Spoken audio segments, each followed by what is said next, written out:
بسم الله والصلاة والسلام على رسول الله. أهلا وسهلا بيكم، نورتوني وشرفتوني. ازيكم عاملين ايه؟ يا رب تكونوا بخير. كل سنة وانتم طيبين. حلقة النهاردة مختلفة والأول مرة نعملها على القناة.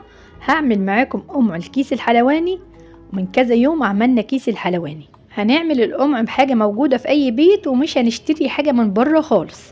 زي ما عملنا الكيس بكيس موجود في البيت، النهاردة برضه هنعمل كذا وش كده بحاجة موجودة في أي بيت. بس يا ريت تتابعيني للآخر، ويا ريت لو أول مرة تشوفيني يا ريت تدعميني باللايك واشتراك للقناة علشان يوصلك مني كل جديد. أول حاجة بسم الله والصلاة والسلام على رسول الله. النهاردة هقص معاكم كنز. الكنز بقى موجود في أي بيت. عايزاكي بقى بدل ما ترميه استخدميه في قص القمع النهاردة. يعني الكنز هتعمليه منه كذا قمع، بس أهم حاجة إن انت تقصيه بشكل مظبوط. يعني في الأول بنتخلص بقى من الجزء اللي فوق وما بنطبقش الكنز خالص، وبنيجي بقى من تحت كده ونتخلص من الجزء التحتاني. بس انا عايزاكي تخلي بالك من المقص، يعني بتعملي فتحة كده وبعد كده بتخلصي من الجزء التحتاني زي ما تخلصتي من الجزء الفوقاني. هنعمل النهارده اشكال نستخدمها في البيدي فور، وكمان لبسكوت العيد وتزيين التورت، وهتنفعنا كمان في الكريم شانتيه. يعني هنعمل كذا واحد بدل ما نشتريه من بره. خلي بالك بقى، انا شلت الجزء اللي فوق والجزء اللي تحت وبعد كده ضغطت على الكنزايه. ما ينفعش بقى ان انا اضغط على الكنزايه قبل ما اقصها، وعلشان ما تعورناش بنجيب بقى المقص في الاول وبنظبطها من الجنبين. الكنزايه الواحده هتعمل معانا 2. بعد ما بنتخلص من الاجزاء اللي هي مقصوصه علشان ما تعورناش، بنيجي بقى بالمقص تاني ونفتح الكنزايه علشان تبقى معانا 2. هنيجي من الجنب كده اللي هو مقفول وبنشيل بالمقص، يعني ما ندخلش المقص جواها علشان بس القصه تبقى معانا مظبوط. بتشيلي كده حاجه بسيطه خالص من الجنبين وبتلاقي بقى الكنز فتح معاكي. هنستخدم بقى النهارده المقص والبلاستر، يعني مش بنستخدم حاجه تانية. الكنز الواحد هيعمل معانا كده 2. بعد كده بظبطهم يعني علشان بيبقى لويين شويه. بنمسك بقى الكنز وبنقلبه، يعني بنقرطصه وبنخلي الجنب الازرق جوه للعجينه، والجنب الابيض بيكون لبره علشان يبقى شكله زي اللي احنا بنشتريه. وبنستخدم البلاستر وبنقفل بيه. وبعد كده بنجيب بقى المقص ونظبطه من تحت، يعني بقى بالمقص، وبنشيل القرطاس من تحت ونظبطه. بعد كده ما ظبطناه بنيجي بقى من قدام كده وبنشيل جزء تاني، بس ما تقصيش قوي، يعني خليه كده. لو احتاجتي ان انت تقصي تاني ارجعي قصيه تاني بالمقص كمان، وبنظبطه كده من قدام. كده جاهز معانا اول واحد. هعمل بقى معاكم التاني. بمسك بقى الكنز وبقلبه لجوه، يعني اخلي برضو الجنب الازرق لجوه وبقرطصه وبقفله مظبوط. خلي بالك بقى انا هعمل معاكي قمع البسكوت. خلي بالك من القص. بعد كده بشيل بقى القرطاس من تحت واظبطه. بنيجي بقى من قدام في القرطاس باخد جزء كبير علشان انا هعمل بتاع البسكوت، يعني مش كل قصة بتبقى زي التانية. اهم حاجة بقى ما تدخليش لجوه قوي، يعني لو حسيتي ان هو محتاج قص معاكي تاني ارجعي قصي، خدي حاجة بسيطة بس ما تقصيش وتوسعي الفتحة من قدام. يعني هي كده معايا مظبوطة. باجي بقى بالمقص وبعمل 8 أو 7. نحاول واحنا بنقص ان احنا نظبط رسمة القمع، يعني ما نخليش السبعة داخلة لجوه قوي واحدة طالعة لبره. يعني الرسمة كده التشرشرة بتاع القمع من فوق تكون كلها واحد زي ما انتوا شايفينه كده، واحدة واحدة وبنعمله علشان بس يدينا رسمة البسكوت في الاخر تكون مظبوطة، وكمان يطلع معانا زي الجاهز. اللهم صل وسلم وبارك على سيدنا محمد وعلى ال سيدنا محمد. يا ريت بقى لو لسه بتشوفيني يا ريت تدعميني بلايك جميل منك.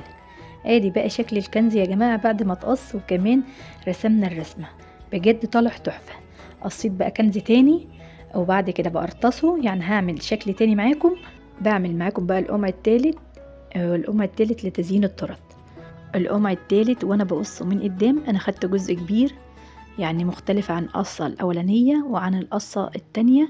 يعني قصه البسكوت انا خدت جزء كده اقل من دي شويه. انا عايزه بقى القصه التالتة تكون الفتحه واسعه زي ما انتوا شايفينها كده. بنعمل بقى 8 بالمقص في الدايره كلها، وبعد كده بعد ما بنخلص خالص بنضغط عليها شويه. هتشوفيها وانا بعملها علشان بس ساعة ما نعمل بيها الكريم شانتيه على التورته تدينا رسمه حلوه. اهم حاجه بس ان احنا نظبط الرسمه وما نقصش واحده طالعه وواحده نازله، او واحده واسعه او واحده ضيقه، او واحده واحده كده ونعمله. وادي بقى شكله، يعني كده قرب يخلص معايا، لسه فيه جزء كده. بس بوريكي واحدة واحدة كده ونعمله بالراحة خالص.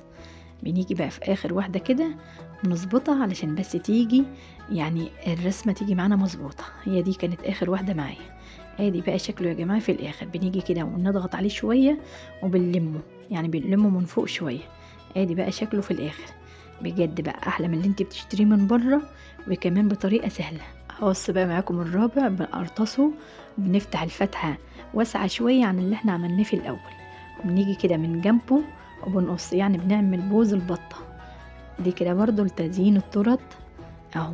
بنظبطه، شايفين شكله بجد طالع تحفة. ادي بقى شكله في الاخر. يعني بنفضل نحاول كده ان احنا نظبطه بالمقص علشان بس ساعة ما نيجي ننزل بيه الكريم شانتيه يجي معانا مظبوط. ادي بقى شكله في الاخر يا جماعة. هعمل بقى معاكم اخر الامر ونستخدمه في عجينة البيدي فور.